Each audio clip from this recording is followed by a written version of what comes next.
Assalamualaikum warahmatullahi wabarakatuh. Perkenalkan, nama saya Aprilia Nur Kumalasari. Saya dari mahasiswa Institut Kesehatan dan Bisnis Surabaya. Di sini saya akan menjelaskan tentang akupuntur atau ilmu akupuntur dan moksibusi. Berikut saya mulai. Yang pertama yaitu akupuntur dalam bahasa Mandarin yang biasa disebut dengan Zen Cui. Zen yang berarti jarum, sedangkan Cui berarti moksa atau moksibusi. Selanjutnya, akupuntur yang berasal dari bahasa Yunani juga disebut dengan acus yang berarti jarum dan punctura yang berarti menusuk. Selanjutnya, nah berikut ini gambaran tulisan tentang penulisan akupuntur secara bahasa Mandarin. Selanjutnya yaitu akupuntur terminologi, yaitu akupuntur suatu metode terapi dengan menstimulasi titik akupuntur atau acupoint dengan menggunakan jarum akupuntur. Cara terapinya yaitu dengan menusukkan jarum akupuntur dengan kedalaman tertentu pada titik akupuntur. Bisa kita coba langsung ke tubuh manusia atau bisa ke benda terlebih dahulu kalau yang masih belum berani. Selanjutnya yaitu tujuan terapi akupuntur. Tujuan terapi akupuntur ada dua, yaitu untuk melonggarkan dan melancarkan energi dan darah. Kemudian yang kedua yaitu mengatur dan menyeimbangkan sistem organ viscera. Selanjutnya yaitu prinsip terapi akupuntur.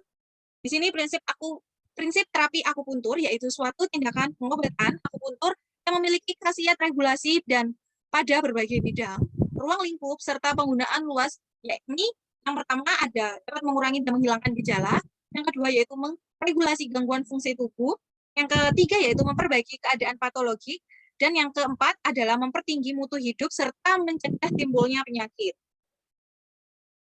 Selanjutnya yaitu prinsip terapi akupuntur. Di sini prinsip terapi akupuntur dibagi menjadi 4, yaitu ada regulasi keseimbangan, yang kedua adalah menguatkan antipatogen atau menguatkan imunitas dan mengusir patogen, kemudian mementingkan primer dan sekunder atau menerapi akar-akar penyakit, kemudian terapi berdasarkan iklim, musim, serta kondisi geografis dan kondisi individual. Selanjutnya yaitu indikasi terapi akupuntur. Di sini indikasi terapi akupuntur dijelaskan ada 5, yaitu terapi berbagai gangguan kesehatan karena disfungsi fisiologi tubuh, kemudian terapi pencegahan penyakit, serta terapi rehabilitasi, terapi estetika, dan terapi degeneratif. Biasanya terapi rehabilitasi itu digunakan untuk orang-orang yang terjangkit seperti kayak pengguna narkoba, seperti itu. Kemudian kontraindikasi umum akupunturnya, yaitu ada pasien gawat darurat, pasien dengan tanda fisik lemah, kemudian ada juga pasien dengan kehamilan yang beresiko, kemudian ada juga pasien dengan kondisi emosi yang labil. Selanjutnya ada juga dengan pasien yang letih, lapar, terus kemudian yang ketakutan makan jarum, biasanya seperti itu. Kemudian ada juga penusukan pada arteri dan jaringan lunak, serta tidak boleh penusukan pada area mata.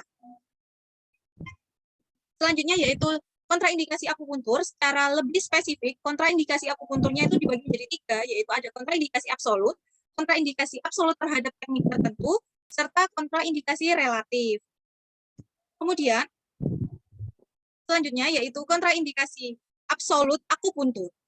Kontraindikasi absolut akupuntur berada di pasien tidak bersedia, kemudian pasien mengalami pendarahan spontan dan hebat, kemudian pasien juga mengalami diare, terus dehidrasi berat, serta pasien mengalami sindrom defisiensi berat. Itu tidak boleh melakukan akupuntur. Selanjutnya yaitu kontraindikasi absolut terhadap teknik tertentu.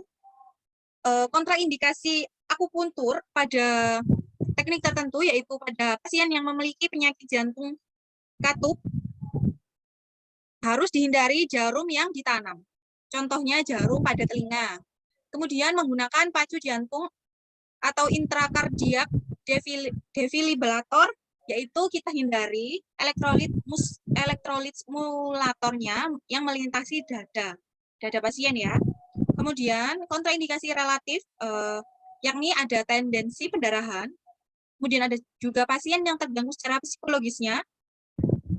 Kemudian kejang, serta rentan terhadap infeksi. Selanjutnya yaitu berikut derajat efek samping akupuntur. Efek samping akupuntur, kalau yang ringan biasanya itu berlangsung secara singkat, tidak menimbulkan rasa ketidaknyamanan seperti nyeri ataupun bagaimana, dan pasien secara kayak serius untuk menjalani proses akupuntur.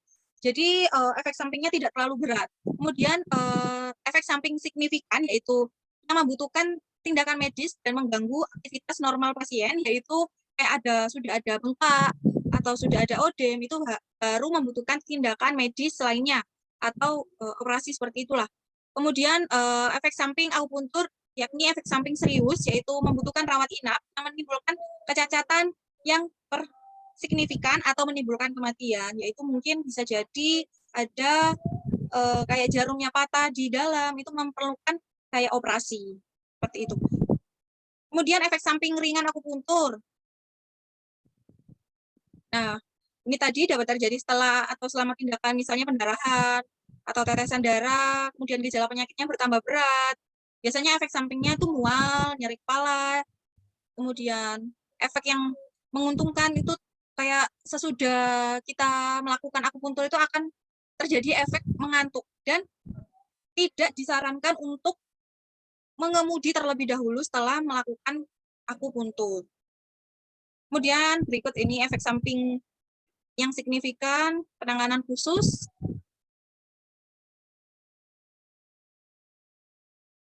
Biasanya kan kayak yang pasien efek samping signifikan itu kayak shock, gitu kan, pasiennya kan takut, jadi ada odem. Nah, jadi memerlukan tindakan medis lainnya.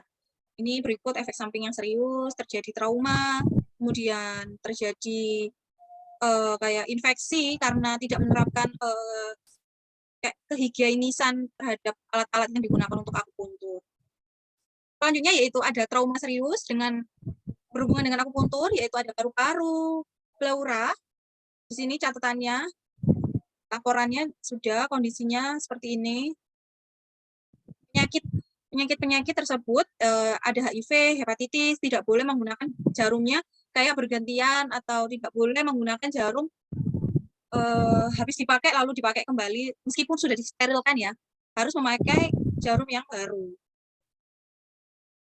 Nah, selanjutnya yaitu pasien yang memerlukan perhatian khusus pada saat tindakan akupuntur, yaitu kecenderungan pendarahan, pasien yang memiliki kecenderungan pendarahan, serta pasien harus tanpa ditemanin atau tanpa ada yang menemani, kemudian baik karena kondisi penyakit karena obat-obatan itu ekstra kehigienisan, kemudian pasien dalam keadaan hamil, kemudian pasien tanpa diagnosis yang jelas. Selanjutnya yaitu juga pada pasien yang memiliki tingkat resiko trauma, kayak takut akan jarum, kemudian pasien yang perlu mengemudi dengan jarak yang jauh tidak diperbolehkan dan itu perlu perhatian khusus, serta pasien yang sensitif terhadap akupuntur atau strong reaktor. Baik, di sini saya akan menjelaskan selanjutnya yaitu hal yang perlu diperhatikan. Yang pertama yaitu perhatikan indikasi dan kontraindikasi akupunturnya yang sudah saya jelaskan tadi di atas. Kemudian pada wanita hamil, pada pasien wanita hamil di bawah 3 bulan, jangan dilakukan untuk penjaruman di daerah perut dan daerah lumbal. Namun, pada pasien hamil setelah 3 bulan, jangan juga dilakukan penjaruman di daerah perut pada bagian atas, serta pada daerah lumbal, dan titik akupuntur dengan sensasi penjaruman yang sangat kuat. Selanjutnya yaitu jangan menusuk pada daerah di titik vertek bayi selama fontanella belum tertutup, dan jangan meninggalkan jarum di tubuh bayi selama belum dapat diajak komunikasi dan kerjasama. Ini kalau bayi rentan banget untuk dilakukan akupuntur. Hal yang perlu diperhatikan selanjutnya yaitu hindari penusukan pada daerah yang terlihat ada pembuluh darahnya, kemudian titik di daerah punggung maupun di daerah dada harus dilakukan dengan hati-hati guna menghindari cedera daerah vital di dalam tubuh. Kemudian selanjutnya itu pelajari riwayat penderita sebelum melakukan penusukan karena banyak lokasi yang dekat dengan organ vital dan pembuluh darah besar. Misalnya pada daerah bola mata, pada daerah organ viscera, kemudian dekat arteri femoralis, oleh karena itu dengan penusukan oblik. Selanjutnya yaitu ada kecelakaan akibat penjaruman, biasanya berkeringat banyak, kemudian ada juga jarum yang susah dicabut, kemudian jarum yang bengkok, serta jarum yang patah. Ada juga pendarahan di bawah kulit, dan ada juga efek akibat penusukan, seperti kayak nyeri atau orang yang memasangkan itu kurang bisa gitu. Dan pencabutannya tuh memerlukan waktu yang sedikit lama. Berikut anatomi titik akupuntur. Yang pertama yaitu berdiameter 1 hingga 2 mm, kemudian letak dapat di subkutan, ada insertio atau orgio, suatu otot dan tenton dalam otot yang tebal atau tulang. Kemudian yang ketiga yaitu memiliki lebih banyak ujung saraf dan sirkulasi pembuluh darah. Kemudian yang kedua yaitu fisiologi titik akupuntur. Fisiologi titik akupuntur meliputi memiliki suhu lebih tinggi dari bukan titik akupuntur, kemudian yang memiliki daya hantar listrik lebih tinggi, kemudian memiliki profil beda tegangan listrik, memiliki hubungan reflektif dengan organ, melalui saraf sensorik maupun motoris, dan melalui humoral. Kemudian berhubungan dengan titik akupuntur lainnya melalui jalur tertentu yang bukan sistem saraf ya, sistem limfe ataupun pembuluh darah yang biasa disebut dengan meridian. Kemudian kemampuan migrasi isotop pada titik akupuntur dan tidak pada bukan titik akupuntur. Berikut klasifikasi titik akupuntur. Titik akupuntur diklasifikasi menjadi 3, yaitu titik akupuntur sepanjang meridian, kemudian yang kedua titik akupuntur di luar meridian, selanjutnya yaitu titik yes point. Selanjutnya di sini saya akan menjelaskan tentang fungsi titik akupuntur. Fungsi titik akupuntur dibagi menjadi 3, yakni ada efek kuratif ke arah proksimal atau dekat, kemudian efek kuratif ke arah distal, jauh, dan efek kuratif khusus. Biasanya kalau kita akupuntur yang dekat ini, biasa kita melakukan akupuntur di daerah tangan, biasanya ya di dekat-dekat daerah tangan. Pengaruhnya gitu loh, pengaruhnya akupuntur itu dekat gitu loh. Kemudian yang di jauh itu kita kayak mengakupuntur di daerah tangan, tapi pengaruhnya sampai ke daerah kaki, ke daerah wajah, dan lain-lainnya. Selanjutnya yaitu, sini saya akan menjelaskan tentang dasar penentuan titik akupuntur. Berdasarkan topografis struktural, penentuan dan letak berdasarkan struktur anatomis tubuh, dan berdasarkan topografi profesional, penentuan letak terdapat berdasarkan ukuran secara profesional struktur pada permukaan dengan satuan cun. Nah, berikut ini titik-titik yang bisa dilakukan poin-poin akupuntur. Nah, ini jarak 1 jempol itu bisa kayak dihitung 1 cun. Ukurannya 1 jempol 1 cun. Dan ukuran titik akupuntur itu 1 cun dan 3 cun. 3 cun itu setara dengan 4 jari tangan, mulai dari telunjuk hingga ke kelingking. Seperti yang ada di gambar ya. Berikut ini jarum akupunturnya. Kita hanya boleh memegang jarum akupuntur di daerah handle saja. Kalau bagian body tidak boleh dipegang karena daerah steril ya. Selanjutnya yaitu sudut jarum terhadap kulit, yaitu ada sudut jarum tegak lurus. Biasanya itu penusukannya 90 derajat pada daerah otot yang tebal, kemudian miring atau oblik dengan membentuk ukuran 45 derajat hingga 50 derajat dengan permukaan tubuh untuk daerah sekitar tulang. Selanjutnya yaitu datar atau yang kurang lebihnya sudutnya 15 hingga 30 dari permukaan tubuh untuk daerah kepala dan wajah.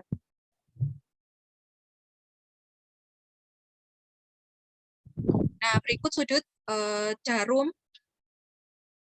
Ini yang 90 derajat, selanjutnya yang ini 45 derajat hingga 50 kurang lebih. Yang ini 15 hingga 30 kurang lebihnya ya. Nah, berikut cara pemegangan jarum akupuntur bisa dilihat di gambar. Hanya dipegang sebelah sini saja. Nah, selanjutnya yaitu cara latihan untuk menusuk jarum akupuntur. Langkah yang pertama yaitu sebelum menusuk pada manusia, kita harus berlatih agar terampil serta mendapatkan rasa dan cara menusuk dengan percaya diri dan baik dan benar.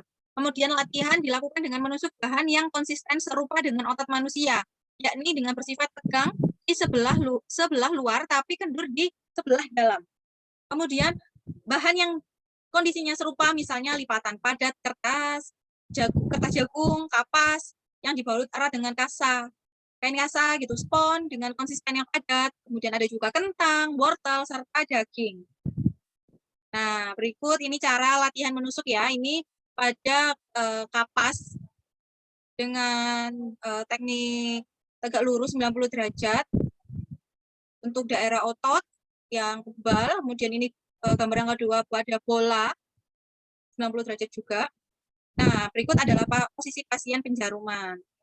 Nah, ini kalau biasanya ini tengkurap.